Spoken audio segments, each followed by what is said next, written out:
Yeah, so thanks so much for inviting me to talk at your annual conference.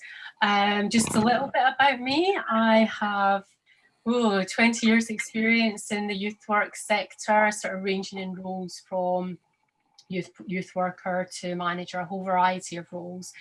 And in parallel to that, I teach on a master's programme at Goldsmiths University. I've been doing that for about 10 years now. And it sort of makes it such a pleasure actually to be working on this research project with Tanya de Saint Croix at King's College. Last year we produced the first article from that research, and it was based on the early findings of the Rethinking, Impact and Evaluation, Accountability in Youth Work. The article was entitled The Everyday and the Remarkable, Valuing and Evaluating Youth Work. So I'll mainly be focusing on sharing some of these emerging findings. But first, I'll give a brief overview of the research itself. And just to flag that we fully anonymise all of the data that we use. So any resemblance to names or, our sounds of names is purely coincidental.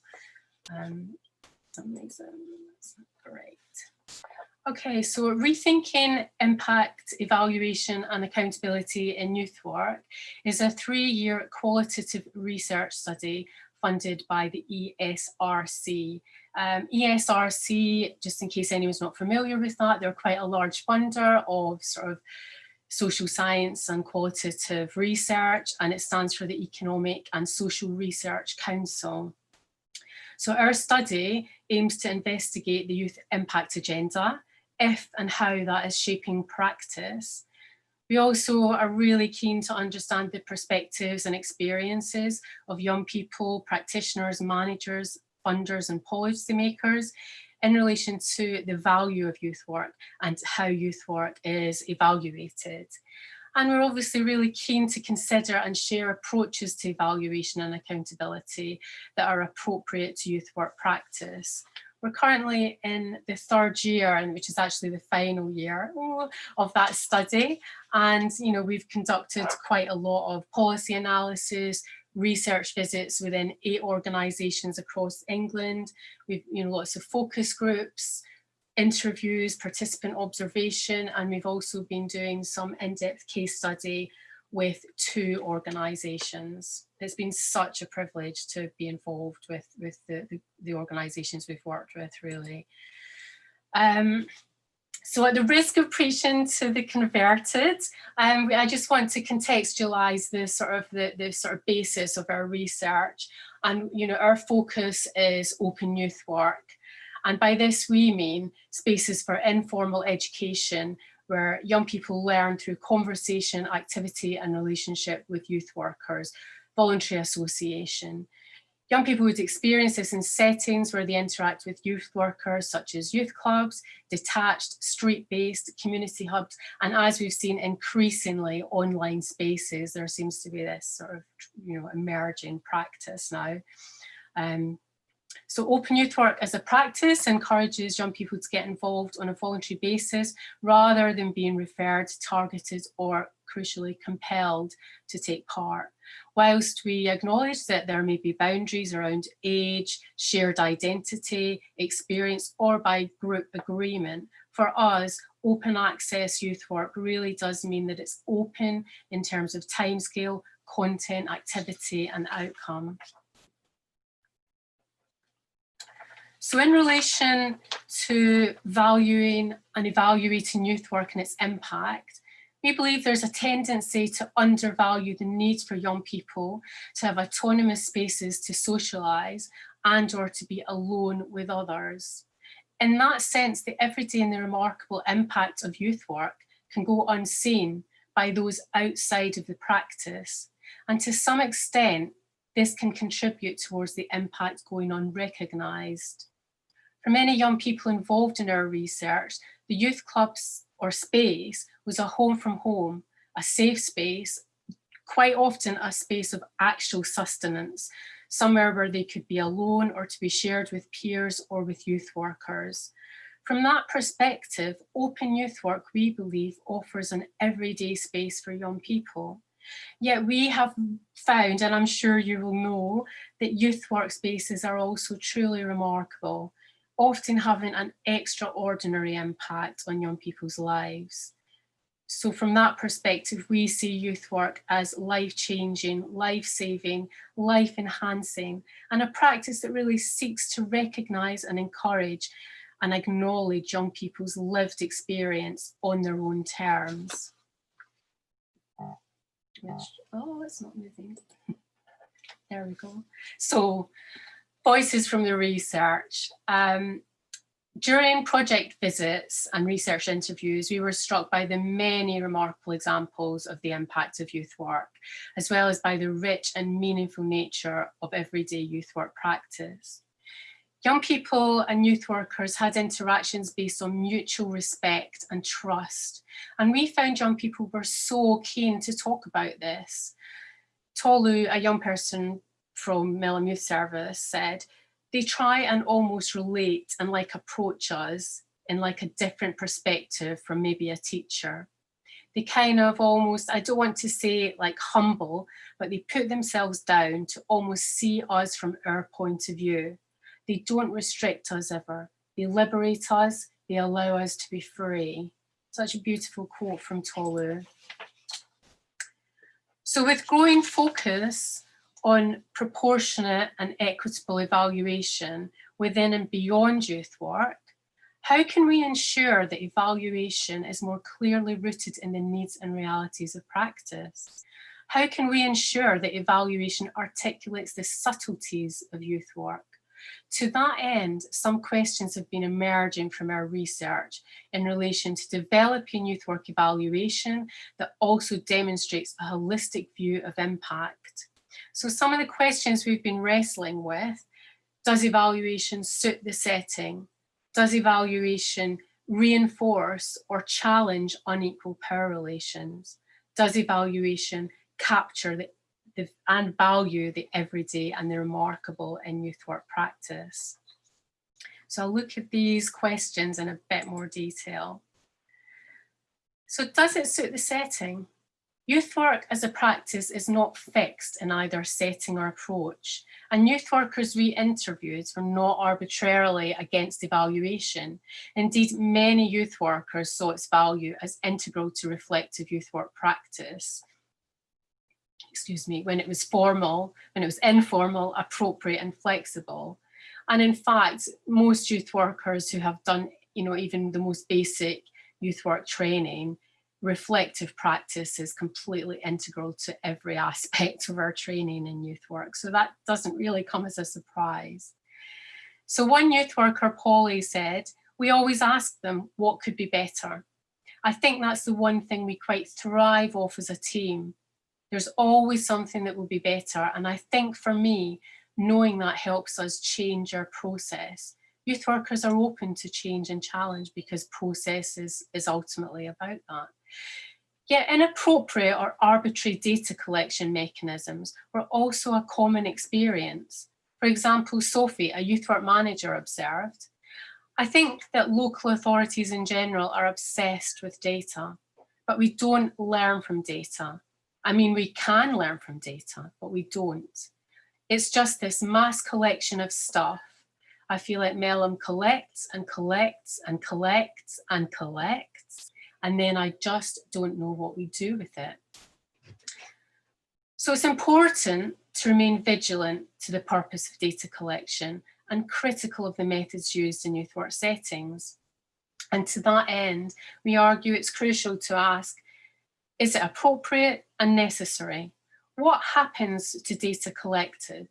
Many youth workers we interviewed were unsure as to what happened to the data they were asked to collect. And how does this inform meaningful, useful evaluation? How are youth workers and young people involved in steering this?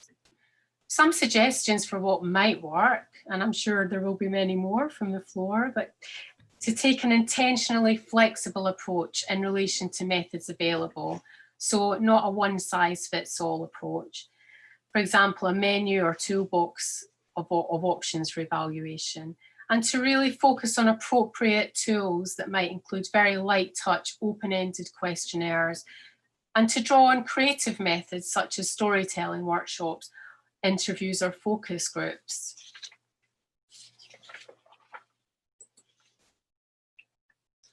So does evaluation reinforce or challenge unequal power relations? Young people told us about the importance of acceptance for who they are and the safe spaces and freedoms offered by youth work and youth workers.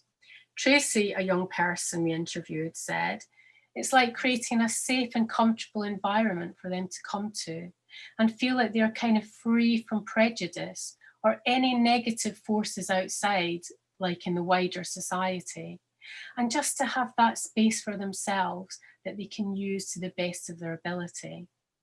So this safe space theme revealed itself to be particularly important given many marginalised young people's experience of surveillance culture, oppression, monitoring and questioning at school and or in the streets and in their daily lives.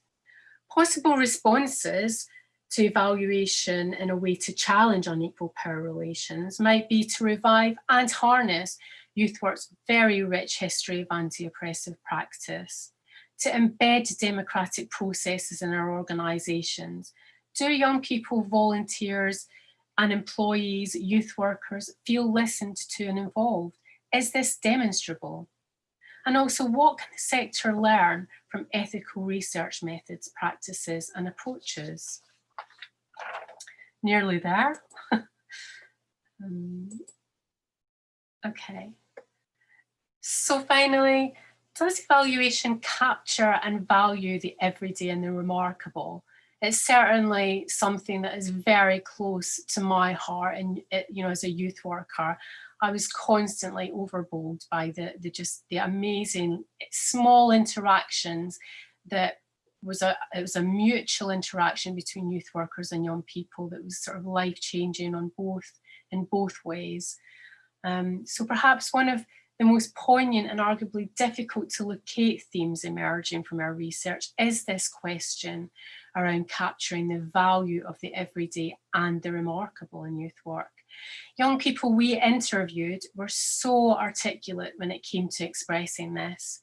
For example, Tracy, a young person, said, "It's sort of like an escape from everyday life because you've the monotony of school and being at home, but it's somewhere extra that you can go and meet up with people and talk about things that you won't want to talk about with people from school. If you have an issue, you have somewhere to go and talk about it. Just this little extra space away from everyday life." Whilst another young person, Patricia, said, "If any young person was in danger or they had no place to go or no friends, they'd be able to come to Opal and make friends and actually build a family. Because there's those who might have nothing or no place." So the everyday and the remarkable was acknowledged and valued by young people as located somewhere between the attitudes of youth workers, the nature of the youth workspace itself, and also really crucially by the feelings and behaviours of young people when they enter that space. Yet the question remains, how do we fully capture this and recognise it as impact? Possible responses might be to continue to build awareness and deeper understanding of the nuances of practice by supporting youth workers and organisations to communicate well through appropriate, informal and flexible forms of evaluation. To ensure that evaluation is meaningful and contributes towards the quality of practice and the experiences of young people. And also, as we've said, to broaden the methods used in evaluating youth work, such as storytelling and creative methods, and also to consider how we can really draw on research methods. We could argue that there is an element of youth workers who are almost natural qualitative research in their engagement with young people. And this could be around things such as photo voice, qualitative interviews, and focus groups. So yeah, that's it for me. I hope that let me just switch my camera back on. I hope that if anyone hasn't already or is interested in finding out about the research, we're coming to the end of this particular phase, and we are kind of gearing up to apply for some follow-on funding, which, you know, fingers crossed we'll get that together to do some sort of co-developed research within in and around the sector. But we do have a mailing list, so if you're interested, please do join that and get involved. I shall stop sharing. No, that's fine. Thank you, Louise. That was really interesting. I think a lot of the times when we look at work, the quality impact is so crucial in order to sustain further funding for organisations to actually showcase what is it that you are actually doing, and the importance of youth work still exists in today even more. Just, you know, as from Bradford, you know, we have got a highest population of youth. And it worries me sometimes, what are we doing for these young people? Because we're trying to get for the city of culture, and at the same time, you know, we've got a vast growing of young people, and then we've got the, you know, the unemployment rates are high, schools are inundated, and I just really think that even today is so important in making sure we're getting the right services out there for, you know, the future of young people, but really looking at the qualitative data that we do have and what impact is it actually making, how are we evaluating, and how can we showcase that even further. So that was really interesting. Charlie, if possible, could we share Louise's presentation, if Louise, that's okay with you, with the rest of the members? Yeah, absolutely. I can send you a PDF.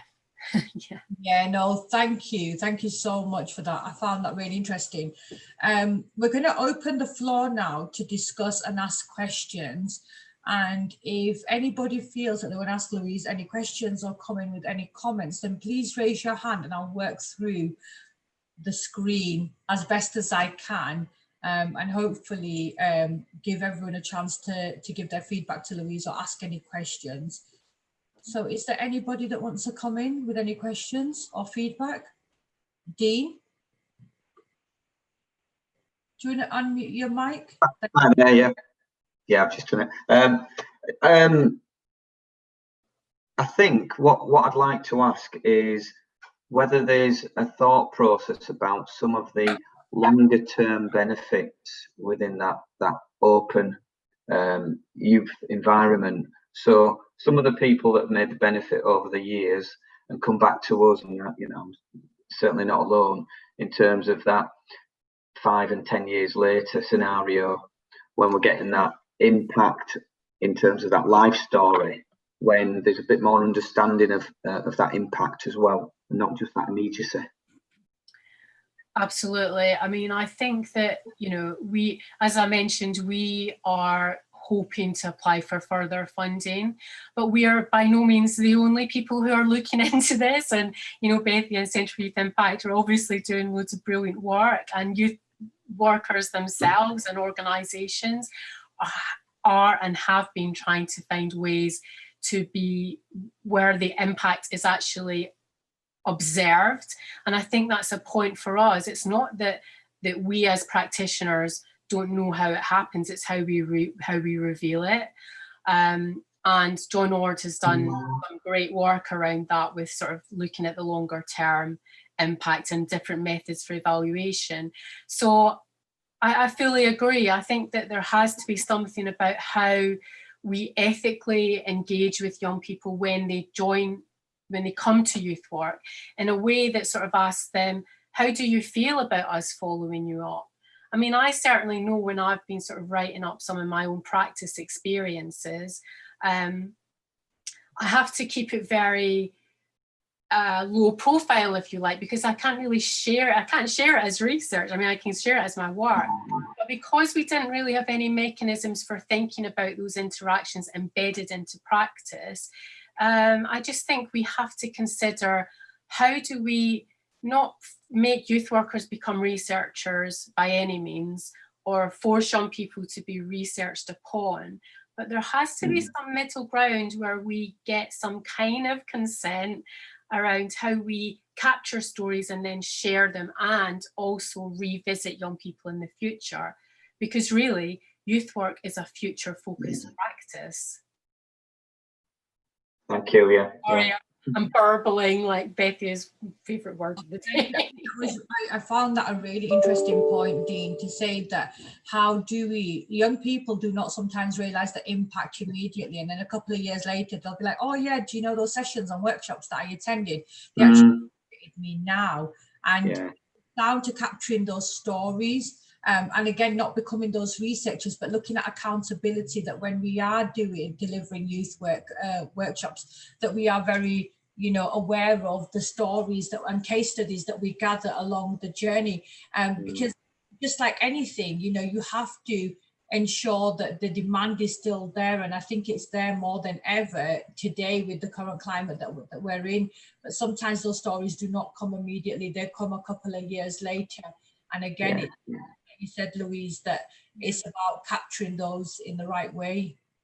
Absolutely. And sorry to, I mean, I just think that whilst there are some really, you know, useful methods around sort of recording distance travelled and having, you know, progress interviews with young people, I sometimes, you know, wonder why as adults we think that that's a good way to interact with young people.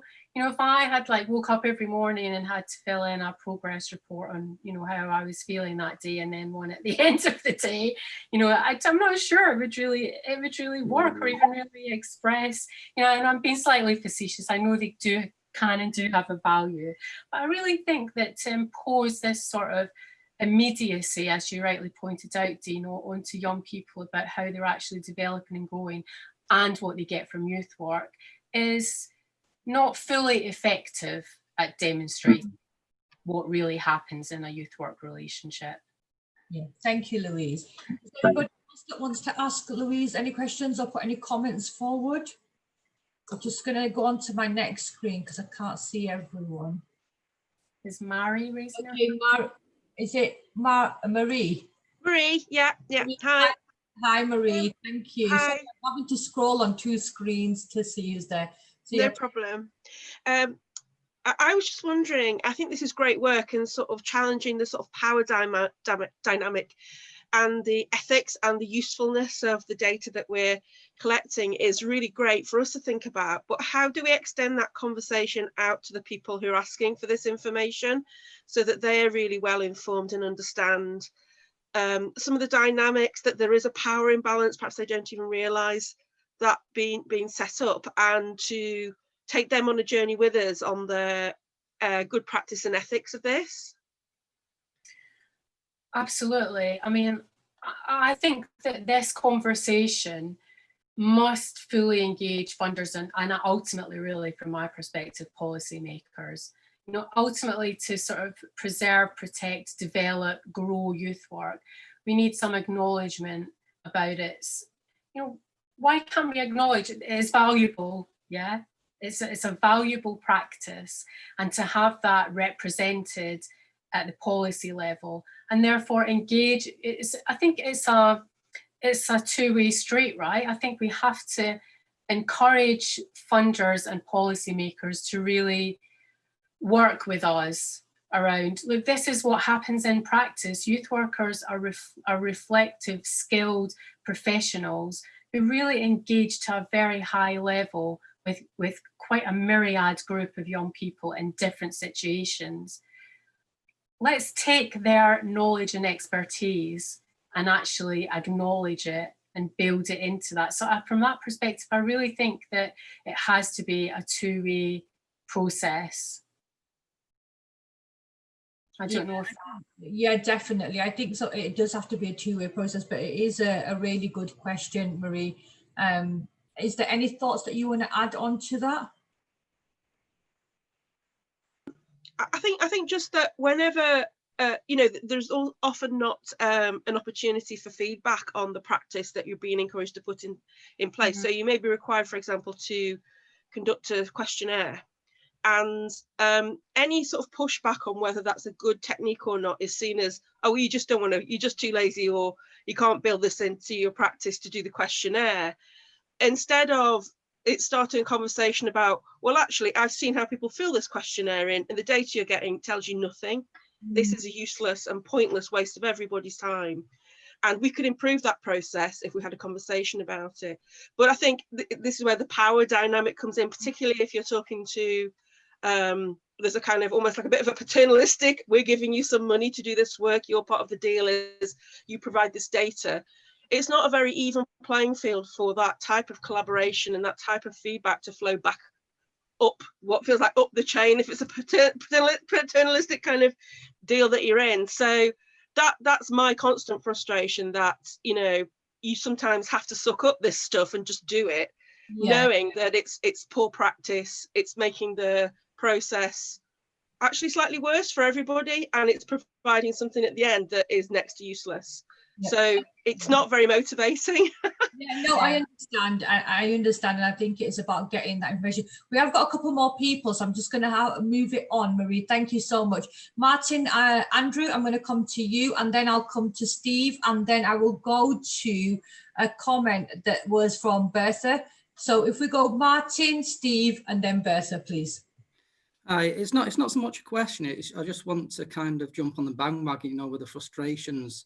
The expected outcomes from funders and what youth workers do. I think it goes back to trying to demonstrate those soft outcomes rather than the hard outcomes, which I think this research is attempting to do. Because as a youth work practitioner, I'm constantly frustrated in the fact that I've seen development young people engaging in youth work, but those soft outcomes, those little improvements that they make, isn't reflected on the feedback that funders are expecting, and the majority of the funders are more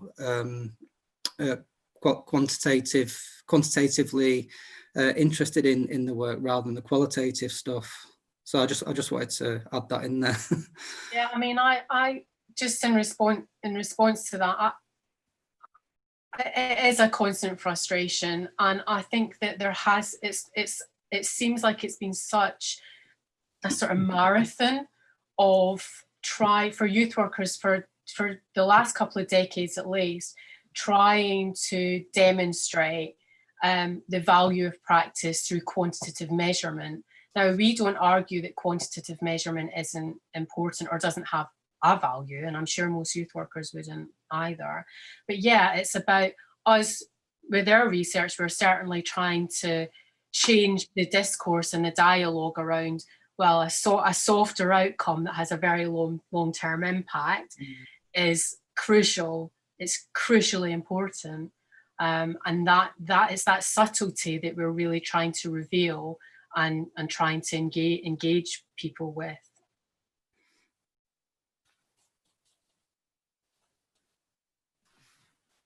Oh, Sophia's your mic's off. Yeah, you're still off. You're still on mute, Sophia. Chris. Sorry, I do apologise. That was like a real technical issue. So, Steve, can we go to you, please? And then we will go to Bertha. Yeah, nice to be here. I've joined a bit late. I was just gave a signal of the clapping hands, just from what I'm hearing, really. I've got nothing to add at all. I just really liked what I was hearing from Marie and the following comments. So, spot on. Okay, brilliant. Thank you. It's always important when everyone's talking from the same hymn sheet, and I understand the sheer frustration in, you know, the hierarchies, the monitoring data, the wasting of time, the passion around youth work and seeing the impact. So I can understand the frustration, but it is good to hear that everyone is talking from the same book. I'm going to go to a comment that Bertha had put in. Some interesting work in Scotland on this. Specific questions about participation in youth work have been included in the Longitude Growing Up in Scotland survey. Bethia, are you there? Could you shed a little bit more light on that, please? I am here. I'm Bethia rather than Bertha. Oh, sorry, I do apologise, Bethia. All right, I'll be Bethia today. Yes, it's the Scottish Government is funding and investing in this longitudinal survey growing up in Scotland. So it's one of the birth cohort studies. We've got similar ones in here, the longitudinal study of young people in England, LSYPE, Some of you will probably be familiar with the birth cohort studies in 1970 as well. But this is a relatively new one in Scotland, and they offered and have been working with YouthLink Scotland to include specific questions in that survey to capture young people's engagement in youth work, so that they're able to take a longer term view on how that is connected to, perhaps influences young people's lives. And interestingly, they've been able to frame that question, because in existing longitudinal studies, we've had real challenges here in how young people have been, the way the questions are phrased in terms of what young people are asked. So most of you will know that it's quite easy to capture whether young people are part of Scouts or Guides, for example, because the language is quite clear, but we've never cracked clear questions in England. So I've been really inspired and interested in the work they're doing in Scotland, and the fact that the government has clearly much more openness to working with its work colleagues in terms of engaging them and asking some of the right questions. The downside, of course, in all of these things is we're going to have to wait many years because the young people are growing up at the same rate as the rest of us are growing older, to see some of the data as it's coming out. But I continue to be inspired about the work they're doing in Scotland. Absolutely, and just to sort of come in on that and just say that our research has focused fully in an English context.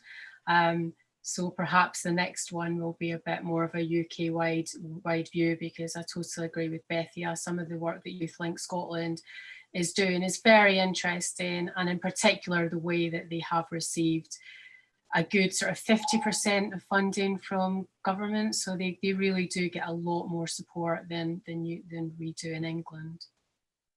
Thank you, Bethia, and I do apologise for getting your name wrong on that, but thank you for the correction, because it is important. Charlie's going to come in with some comments that she has, and some comments from the chat as well. Charlie?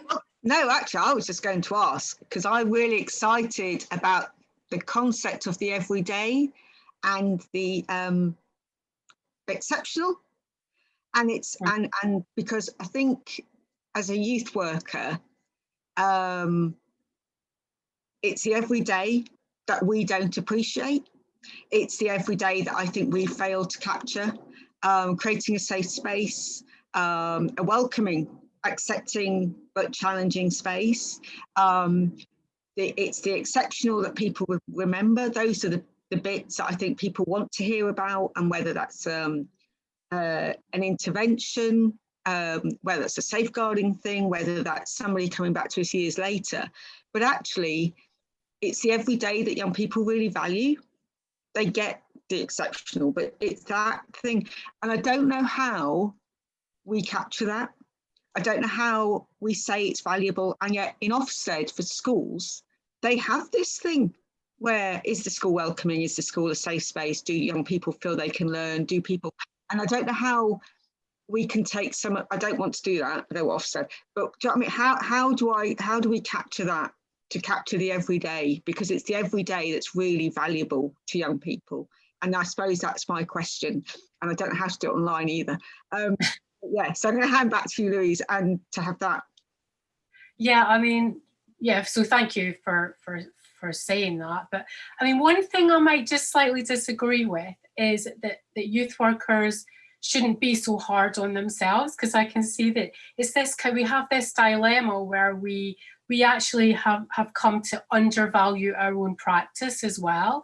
So by using language like, by saying that, the interactions, creating a safe space, these are just things that happen naturally and happen all the time, and we sort of fail to demonstrate this. But actually, if we just can start to change that discourse and really speak in a very loud way about the value of those things, about the value of a young person who sees that coming to a youth club can actually be a life-changing experience, just because they interact with a youth worker who understands they might not have had their lunch that day, or they're learning how to make pasta, or they're learning how to interact with people in different school groups.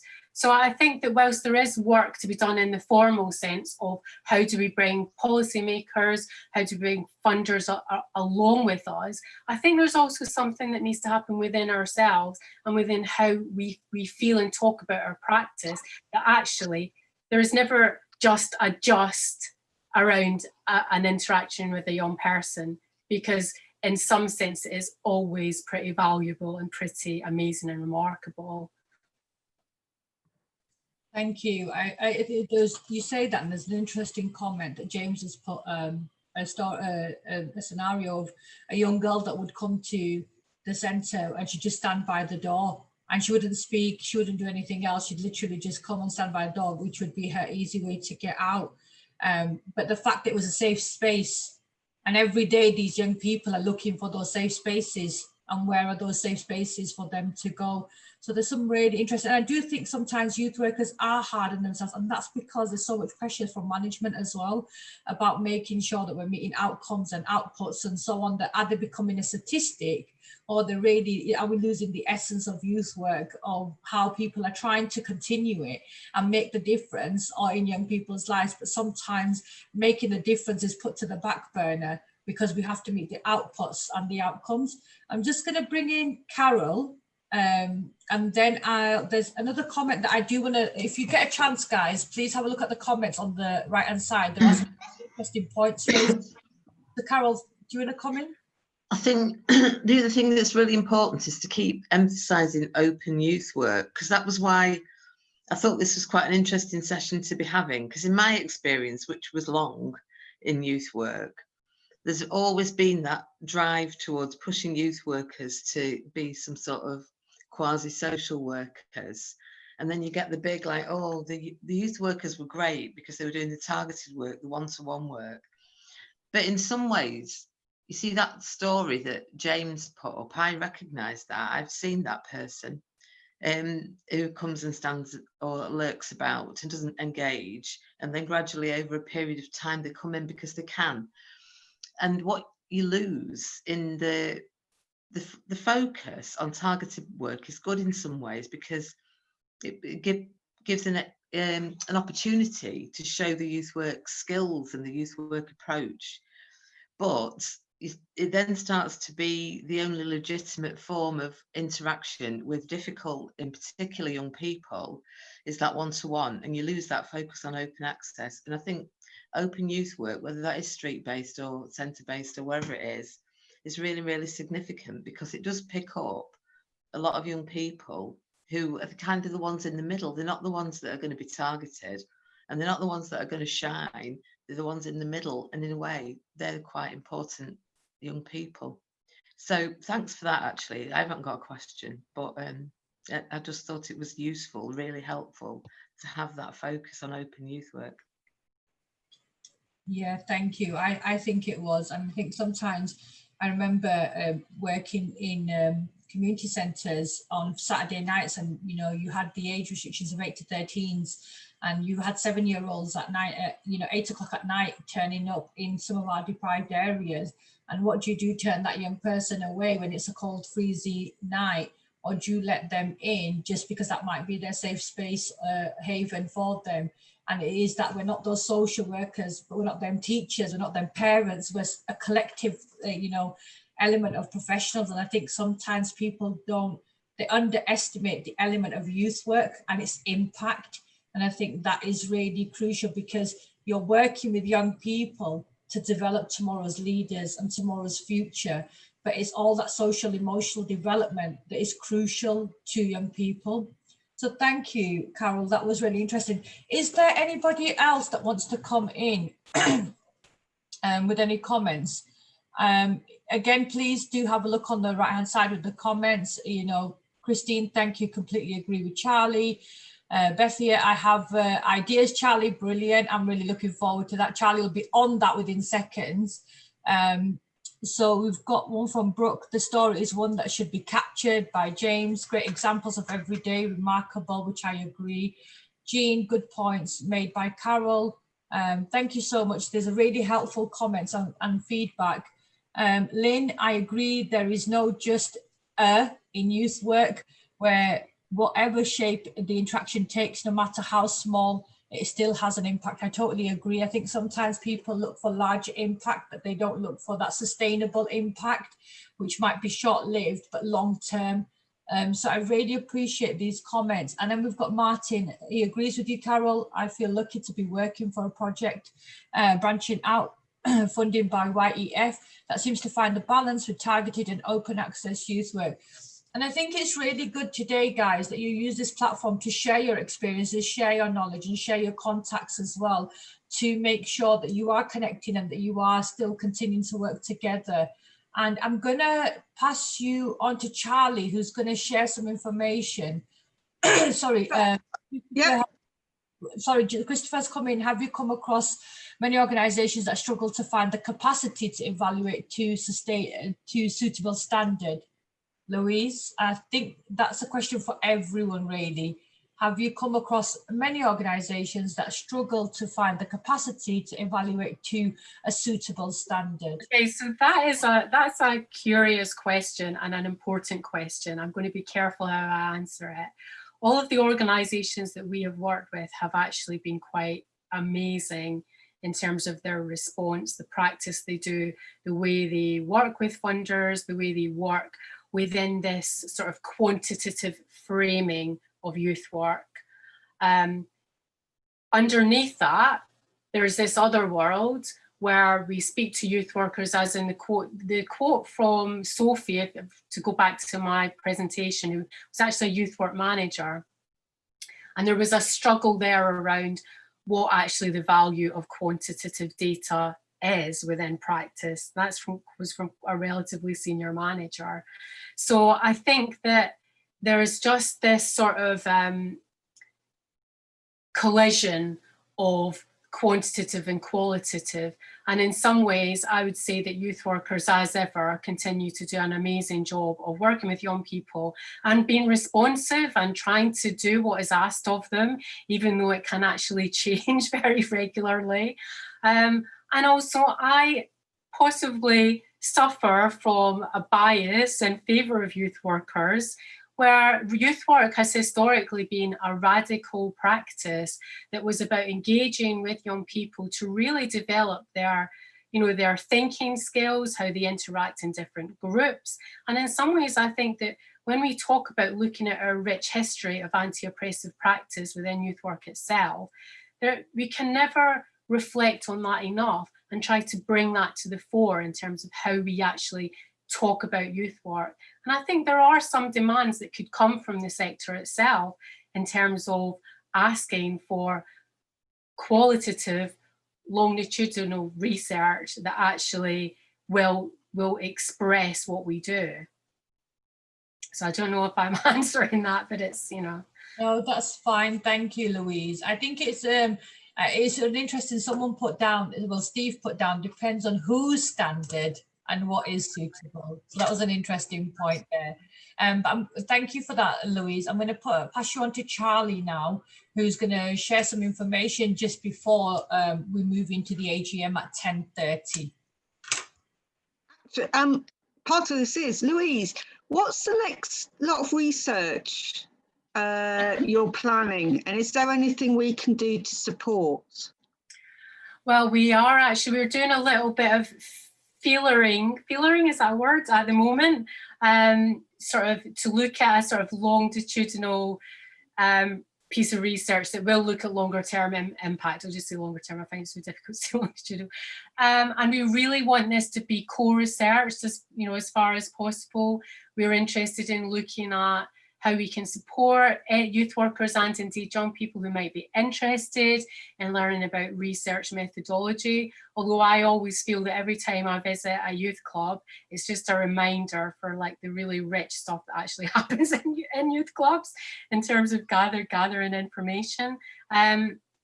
So yeah, if anyone is interested, please sign up to our little newsletter or stay in touch with me. And we will be applying for that funding quite soon. We've got some, we ran some youth worker workshops during the summer, and we've got some young people workshops coming up quite soon as well in the next couple of weeks. Once we get the feedback from that, we're going to try and develop a proposal. So if anyone feels that there's something that they think would be really crucial to consider in terms of how we go about that, or wanting to be involved, sorry, I'm repeating myself now, but please, to get in touch and, you know, check us out. We're quite friendly. Because in your presentation, or in one of your answers, you talked about how we ask questions of young people. And I think quite often we ask questions they can't answer, or we ask questions that they can only answer in a certain way. Or I don't know, it's that challenge of how do we find that balance of language? And often we act as interpreters anyway, for either funders or commissioners or decision makers, and we desperately try and bring young people to a place where they can communicate. But in that sense, I also think we lose the essence of their language, their thought, and how will young people be able to influence? Well, this is the point, Charlie. You know, I think it's about, if the practice is to engage with young people, and youth workers are skilled practitioners, are actually relating to young people on their terms, in their own way, then surely that is how we have to describe the practice. You know, if we constantly describe something in language that is not fitting, then there will always be a disconnect. And in some ways, that's something that interests us very much. It's about actually taking those so-called softer outcomes and declaring them as, yes, soft is really important, it's really valuable because it stays within and it changes and it grows and it develops. So in some ways, our future research is thinking about how we actually change that language as well. And to do that, I mean, that's why we would like it to be co-produced, because it should come from the sector. Thank you, Louise. That has been really, really useful. We really appreciate that. And I hope today people can take away some further knowledge with that, and actually reflect on how they would be monitoring their data, but also looking at not losing the essence of youth work and continuing that, and continue the drive of passion to look at impact and change. So no, that's brilliant. Thanks. So if anybody's interested in looking at doing some work with Louise, then please contact me. Yeah. I'll send across your contact details to her.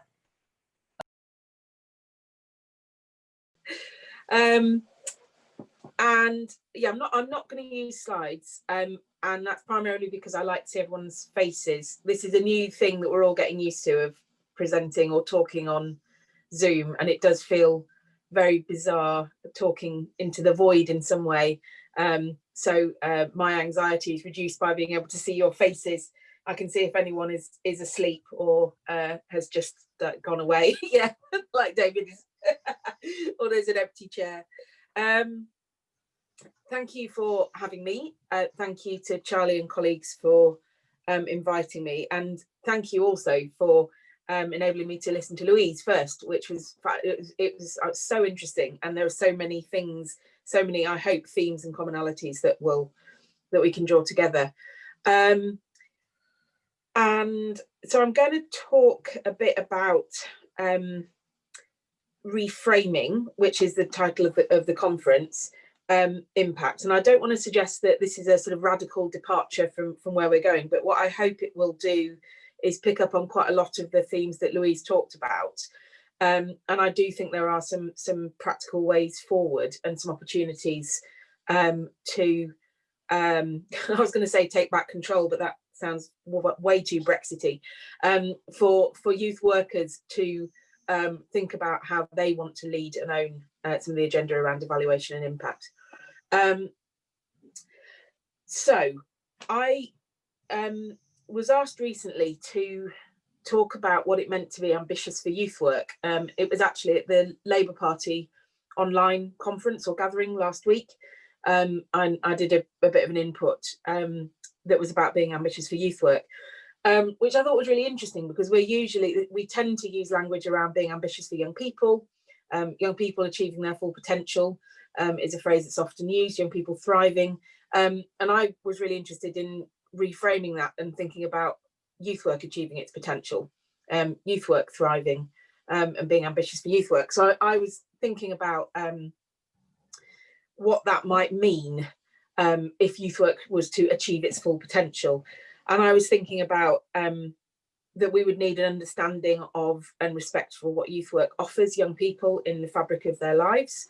So alongside school, family, democracy, health, community, work, faith, and so on. I was thinking about an enabling policy and funding climate that supports open, accessible and responsive local offers for young people. I was thinking about committed and proactive infrastructure at both a local and national level, like the Youth Work Unit Yorkshire and Humber, for example, that supports quality, reflective practice, workforce development, knowledge mobilisation. Actually, I should have added international there as well. Thinking about the highly influential work of colleagues across Europe.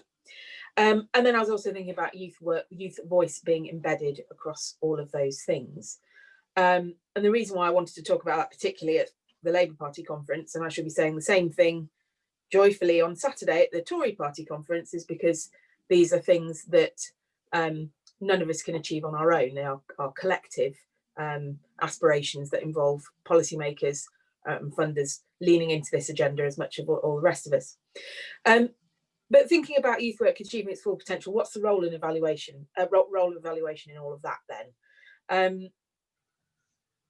I think for me personally, if I felt that evaluation was doomed to always undermine that, I simply wouldn't be doing the job that I'm in. I'd have given up a long time ago.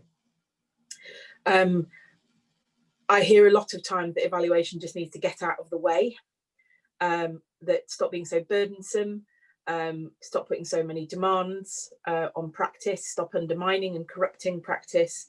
And I think it's absolutely true, and Louise said this, she named this very clearly, and I think it's absolutely right.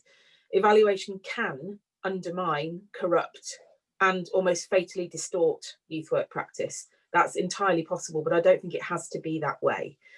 And I don't think it's as simple as saying evaluation needs to get out of the way. I think there are ways of evaluation getting in the way in a very positive and useful way. I think evaluation that's well aligned with practice becomes a nurturing and supportive part of good youth work practice. I think this conversation about the role of evaluation is particularly pertinent in COVID times, which we're in now. I've had lots of conversations with funders who said, oh, on top of COVID, we can't ask youth workers to evaluate as well. You know, this sense that it will always be something that needs to be, that's a bad thing on top of other things as well. I think that's a missed opportunity. And I think it's an unfortunate, we are at risk, I think, of going quite a few steps backwards. So I want to talk about 3 areas where I think there is potential, there's reason for optimism, and there are things that we can collectively do at the moment, but also going forwards. I think these things are more important because of COVID, but I don't think they're just because of COVID. I don't think they're going to go away when COVID eventually is subdued. So the first thing that I wanted to talk about is moving from a focus on outcomes to a focus on quality. And I think this is particularly pertinent and aligns well with the things that Louise was talking about. So youth work is in no way as a profession a stranger to thinking about quality. So I'm not suggesting for a minute that this is youth workers for the first time in their life thinking about quality youth work, not at all. There are multiple quality frameworks around. Many of you will have used them in the past and still be using them now. One of the things that has not happened, though, is a really strong alignment between quality, what quality means in a youth work setting, and impact. So we tend to focus on quality relating to things like safety, safeguarding, legal compliance and training. That's right, those things are all critically important, but there is a difference between those things. There is a difference, for example, between a fire extinguisher being in a room and a young person's sense of safety about what would happen if a fire broke out. Those are 2 different things, and we should care about them equally as much as one another. So I'm thinking particularly about quality in terms of relationships. So relationships between young people and youth workers, between young people and their environment, whether that's a physical environment of a space, outdoors, or in an online environment, and between young people and young people. And when these things are present and when they are happening well and with quality, we know collectively, and I think we know this both anecdotally and in terms of our professional practice, but we also know it from research. Research shows this, that we can be much more confident of young people going on to achieve social, emotional and longer lifetime outcomes. So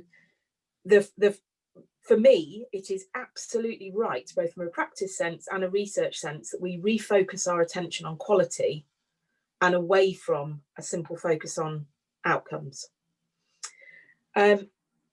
We also know that focusing on quality, being attentive to quality, actually improves it. So the more you think about and reflect on quality, the more likely those quality features are to be there.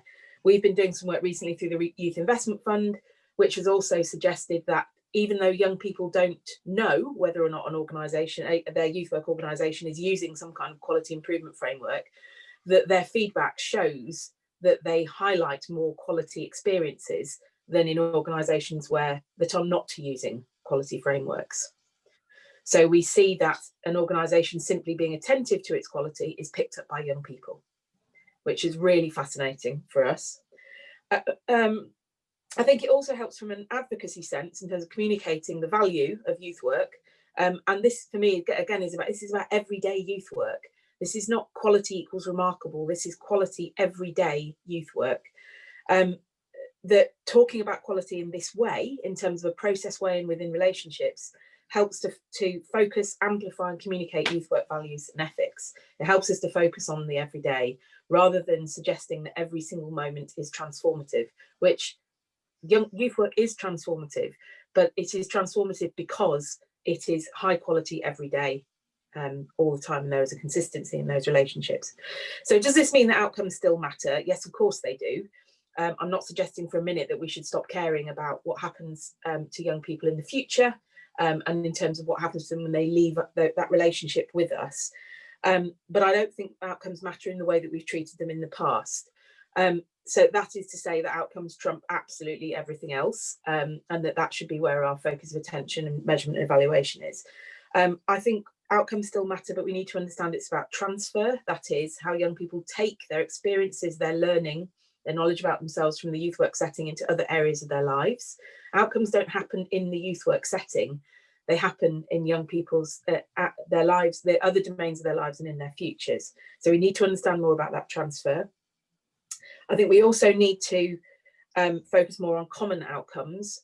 That is understanding some of the common core of youth work and how youth work supports social and emotional learning, which is what it's about, rather than agonising over, well, you said this word and I said that word. Do you mean grit? Do I mean resilience? Do I mean bounce back ability? Those things are a distraction. And I also think we need to reframe outcomes. Outcomes are the result of something, and we need to care more about the something, in my opinion, rather than just the result of it.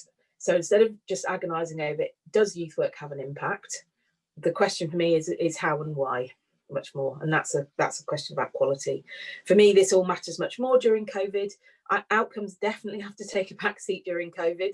I think we should be focusing, and I know that this is the work that you're doing on supporting and being there for young people right now, instead of thinking, you know, to what extent is this contributing to some kind of longer term outcome? I think anyone that talks about predetermined outcomes now, with the level of adaptability and variance that we are all having to go through, I would question the value of predetermined outcomes right now. So that for me totally focuses on process.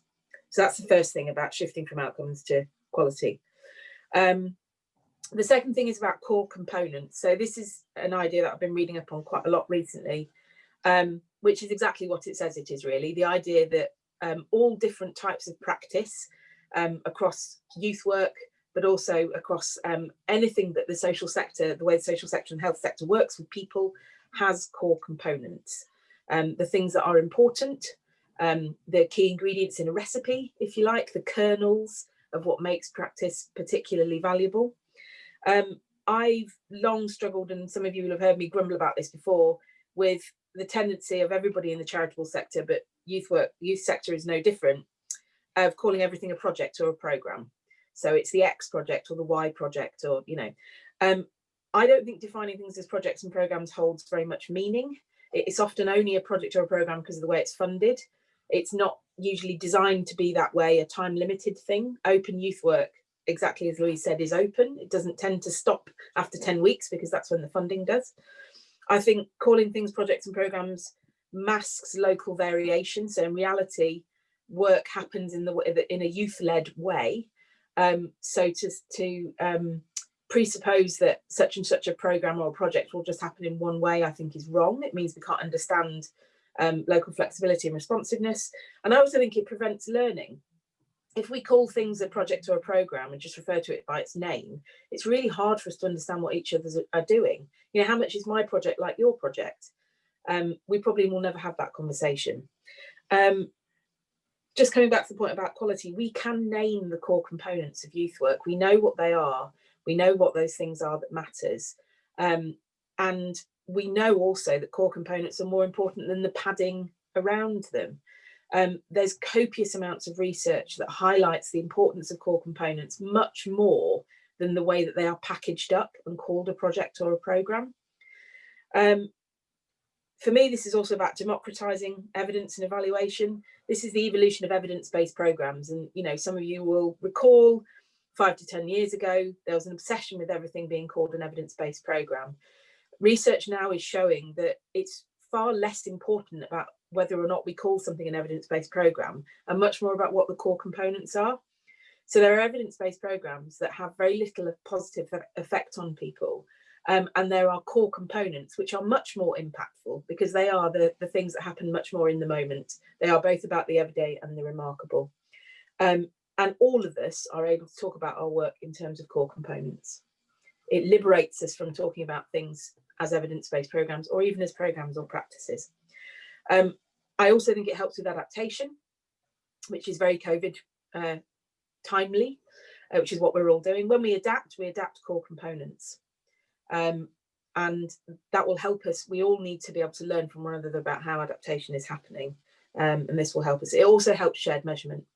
How do you develop shared measurement if everyone is apparently doing a different project or a programme? Shared measurement, and it was Christopher Hill's point earlier, is spot on, I think, about supporting shared measurement. That is much better to happen through a core components approach. In the best possible way, I think a lot of youth work practice is an awful lot more similar than we tend to think it is when we describe it as projects or programmes. And then the third thing I just want to say, the final area with a lot to offer, I think, is feedback or simply listening to young people. Of course, I'm not going to preach at you about listening to young people. Youth workers are excellent at this. It is at the heart of youth work practice. It's a good thing, nobody argues with it. But actually, feedback and listening to young people is more of a critical part of evaluation than I think the evaluation field has taken account of in the past. Going back to my earlier point about young people in relationships, and I actually took a photo. I'm just going to refer back to one of Louise's slides. I took a photo because it was so spot on.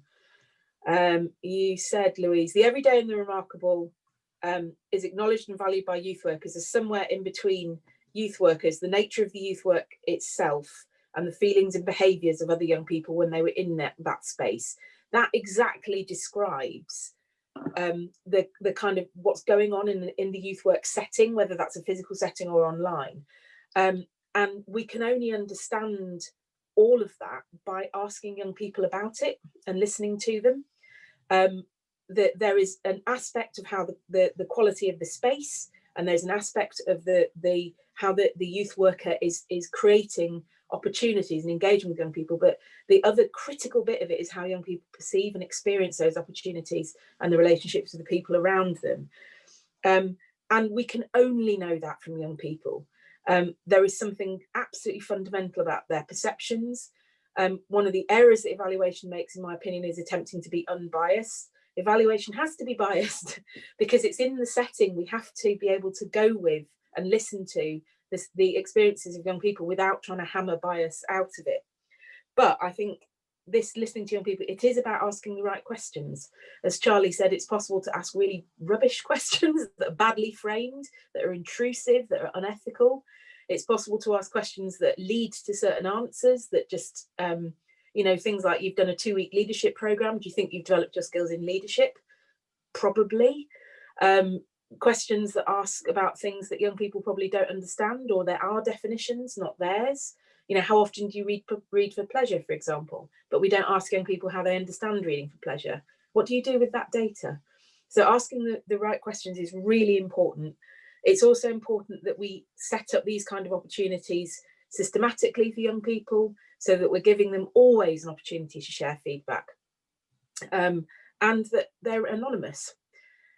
So we're giving young people opportunities to tell us things we don't want to hear, and that we are being really careful about not excluding the voices of certain young people because they don't feel comfortable talking or sharing in certain spaces. We've just been doing some work on testing systematic feedback questions, found some really interesting things, like we offered youth organisations 2 questions to ask. One was, they're both for young people. One was asking young people, how much do you trust us in this youth club or youth centre? And the other was, how much do we feel you trust, how much do you feel we trust you? And interestingly, the youth organisations we worked with were much, much more likely to ask the first question than the second. So they were much more likely to ask whether the young people trusted them rather than whether young people felt trusted. But I think both those questions are critically important. So we also need to interrogate ourselves in terms of the questions that we ask. But through that feedback, we discovered quite a lot of interesting stuff about the way young people perceive the youth provision they're part of, and also uncovered this perception about quality that I mentioned earlier. So I'm going to stop burbling there. I've burbled for longer than I planned to, actually, apologies. All of these things are real opportunities right now. So none of these things are kind of hypothetical, you know, if we just had a bit of X or a bit of Y, we could do this stuff. These tools, these resources exist right now. They are open, they have no cost. We don't push anything that has a cost to any organisations. But the other critical thing that I really, really want to say is so important is they all rest on their being used as part of the collective. It's not helpful if some of these things are picked up on an individual organisational basis. Part of this is about raising and amplifying our collective ability to share and understand from one another. I'll stop talking there. Okay, everyone. Now, as I've had a secret message from the woman in charge, I've been asked to chair in the absence of the chair. So the first thing, just say thank you very much, Bethia, because I think that was really informative and very interesting, following on from Louise. So excellent structure, Charlie. Well done. And I just want to ask, it says discussion groups on the agenda. Are we going to do something discussing, or are we just going to do questions? Questions. Okay.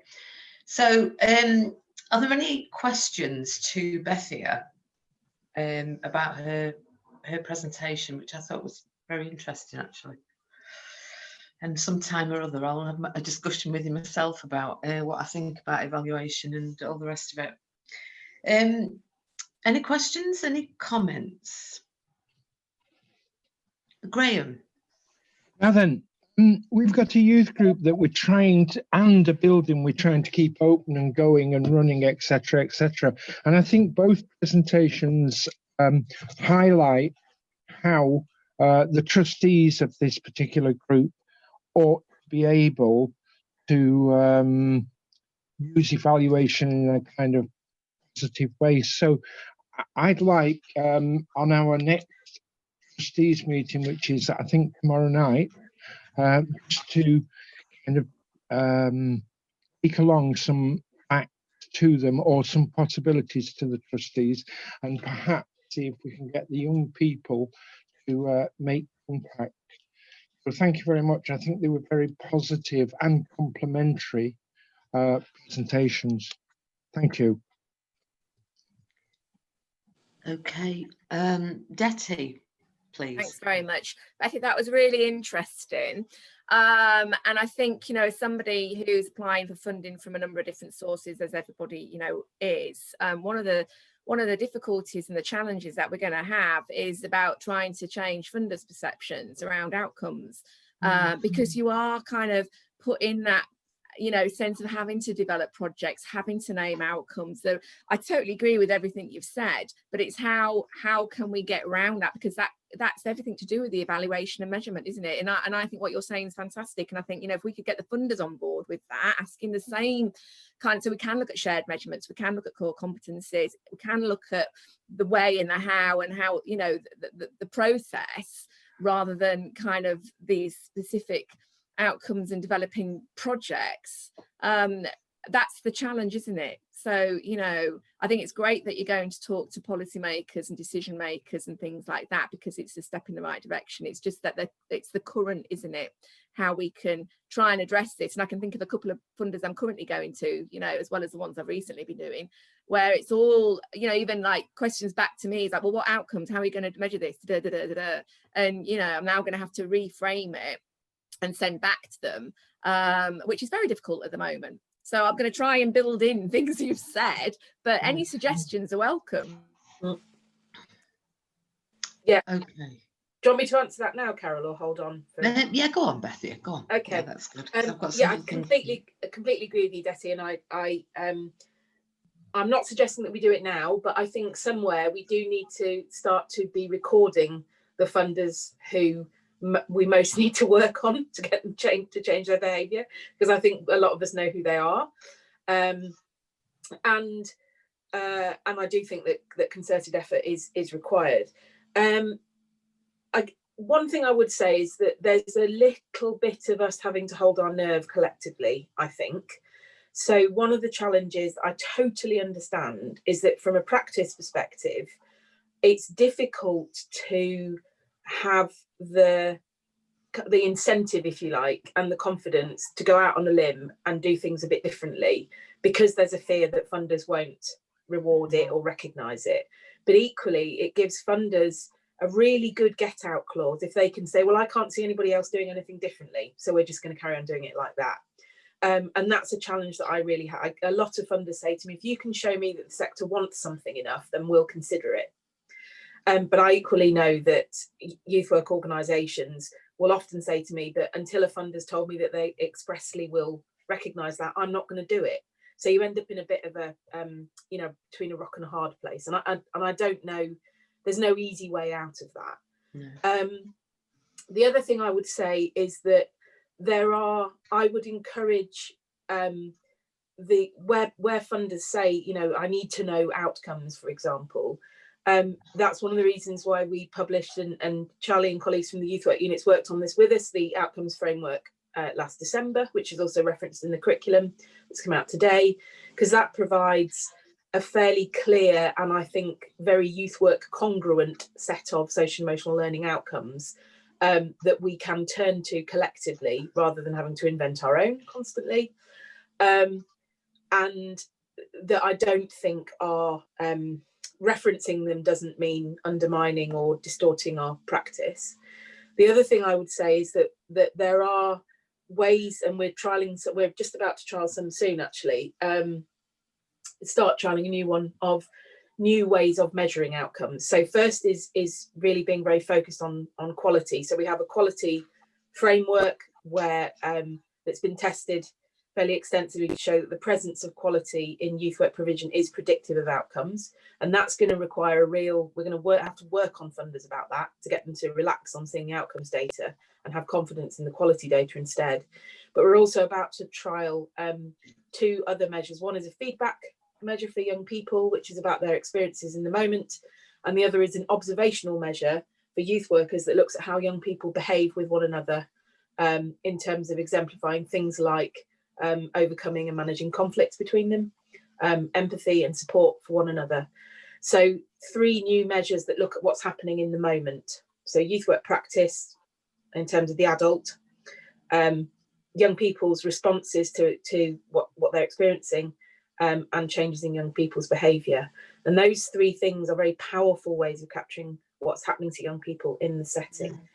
There is pretty good research that pre and post self-report tools for young people, if you distribute them in the youth club, they are difficult to do in practice. They're also not research sound. We're asking young people about long-term changes that they experience in the community, but we're asking about them in a youth club. it's not a good research basis. So there are other ways of doing it, but it's going to require collective confidence and what's the word, fortitude.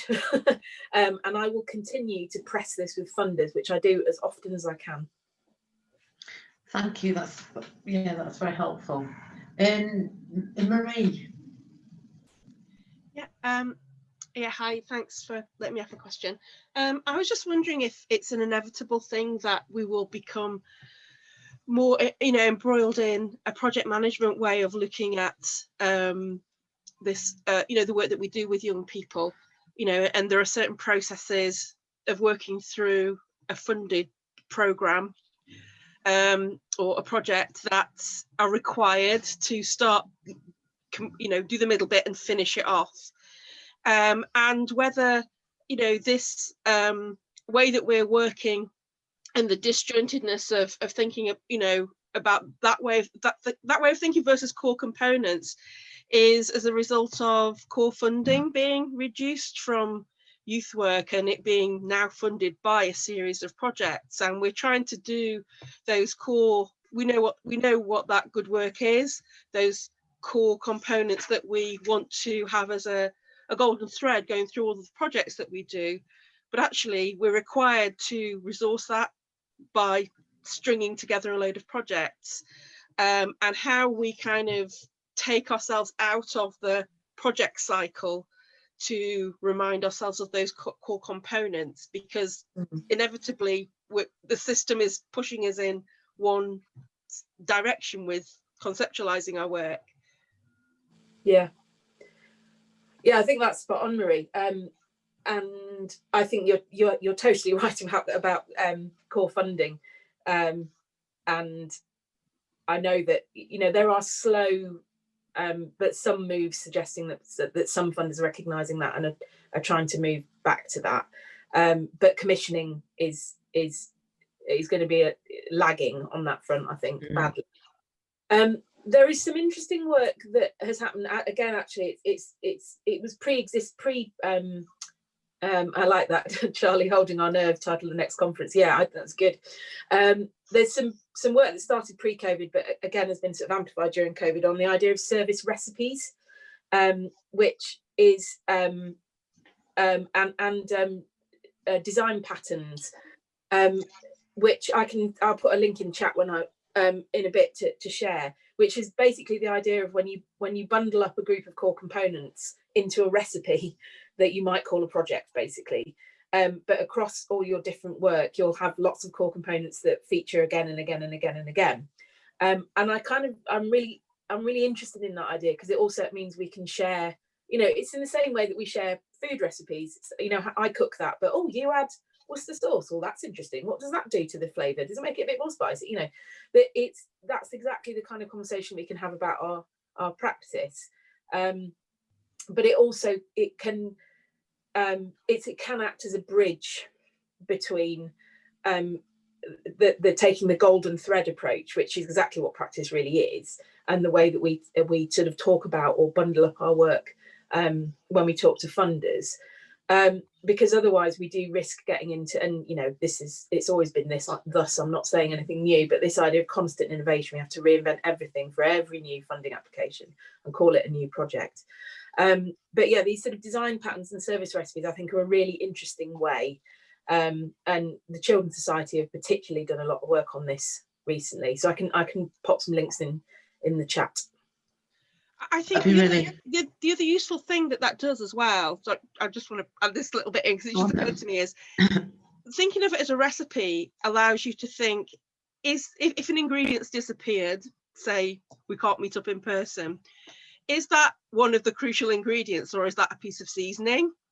Is that just the cherry on the top, or is it the cake?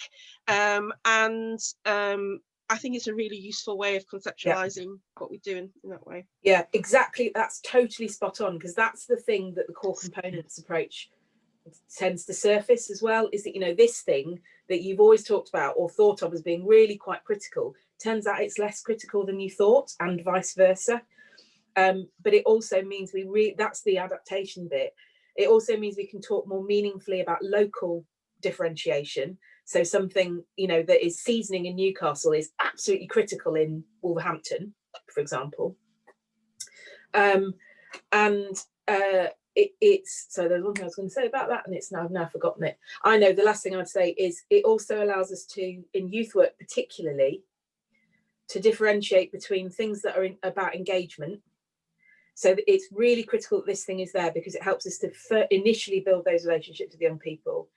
So it's important initially about engagement, but then it becomes it becomes more about the seasoning further down the line. And we haven't always found it easy to distinguish between those two things.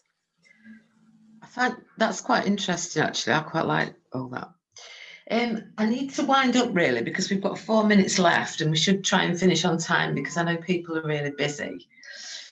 Charlie, is there anything you want to say in the light of this particular topic, not in terms of the functiony things of the meeting? No, I want to say thank you to both our speakers. And last week we actually had our Impact Network meeting, and Tanya came and also talked about some of the research with a different group of people. And we're part of the Centre for Youth Impact, and we host regional meetings, and the team from the Centre for Youth Impact and all the researchers are really happy to come and meet with everybody. So if this is something that people are interested in and want to follow up and want to support the national research or local research or be involved in pilots, I would say get in touch with us. We will support you locally, but we will also obviously direct you to other people. There's newsletters and all sorts of things that go out. So I would say please do, because I'm really fascinated, and I've just seen there's going to be a launch event on Friday for the curriculum, and I'm really pleased that the framework that was developed and we've done some training on, but again, we can re-roll that out if that's what people are interested in, having an opportunity to discuss the framework, is in that curriculum, because it is about how do we bring all the work together and how do we stop it being seen as strands. And can I just say that, thank you. Okay, so thank you, Charlie. And thank you, Louise and Bethia, because I think you've given us quite a stimulating morning around our AGM, which is an AGM after all. So, so thank you both very much, and thank you everybody for attending.